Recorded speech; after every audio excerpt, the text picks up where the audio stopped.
Years ago, back when I was in high school, I happened to be standing outside the school when this silver Ram 2500 drove by with a massive Power Wagon sticker on the side of the truck, and I thought to myself, who on earth would put such a large sticker on their truck, let alone call it a Power Wagon? I lived in a small town at the time, and it was one of the only ones I had ever seen like it, so I assumed that it had to be custom. And it wasn't until actually years later when I really started paying attention to trucks that I learned that Ram was the one who put the sticker on. Idiot! Oh, what a loser! The Power Wagon actually has history dating all the way back to the 1940s, but after a strong run, it was discontinued for many years until the name came back in 2005.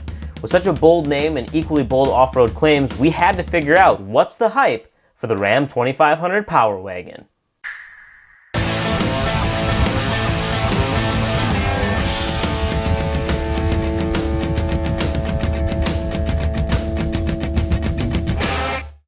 To not bore you too much, I'm really only going to focus on the 2005 and newer versions of the Power Wagon. If you didn't already know, the Power Wagon is a specialized off-road version of Ram's heavy-duty pickup.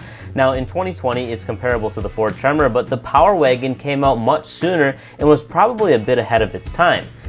Back then and even now, the Power Wagon comes from the factory with locking front and rear axles, an electronically disconnecting sway bar, a 12,000-pound Warn winch, forged wheels, Bilstein shocks, skid plates galore, and about 2 inches of lift over the standard 2500, low-range four-wheel drive, and ever since 2014, they've been equipped with 410 gears and regular Duratrax right out of the box.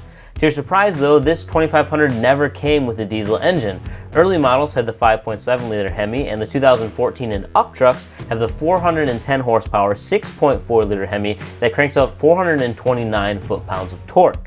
On the outside, the Power Wagon is a beast of a truck that looks pretty rugged, but when it comes to the inside, you'll find that Ram has carried over all the fancy features from the 1500 trucks into the Power Wagon. It's not the stripped out off-roader that you might expect it to be. It still has all the creature comforts, a big screen, carbon fiber trim, nice piano black accent pieces, and really a host of options you'd expect to see in a nice car.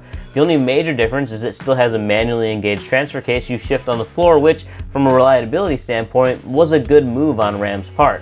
But don't be fooled, this is still not a Cadillac on or off-road. The truck rides good on the pavement, nothing crazy, but good enough that you'd be fine to daily drive it. The ride gets a little bit better with some weight behind it, in my professional opinion, which is pretty typical of heavy-duty trucks.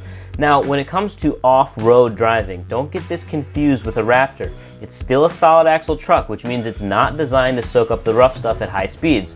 Last October, I went up to the UP of Michigan for LSPR, and when we go up for the whole weekend, camp out, basically spend the whole time in the woods wheeling around if we aren't actually watching rally cars. So while I was up there, I got the chance to compare both the Ram Rebel and the Power Wagon side by side, and I spent a bunch of time in the Power Wagon. It's not super smooth, but you can dial in your ride. The first part of our trip had plenty of paved sections, so tire pressure was still pretty high, and this led to a rough ride on the trails. But once we dropped the tire pressure significantly, and I mean a lot, and disconnected the front sway bar, the ride completely changed.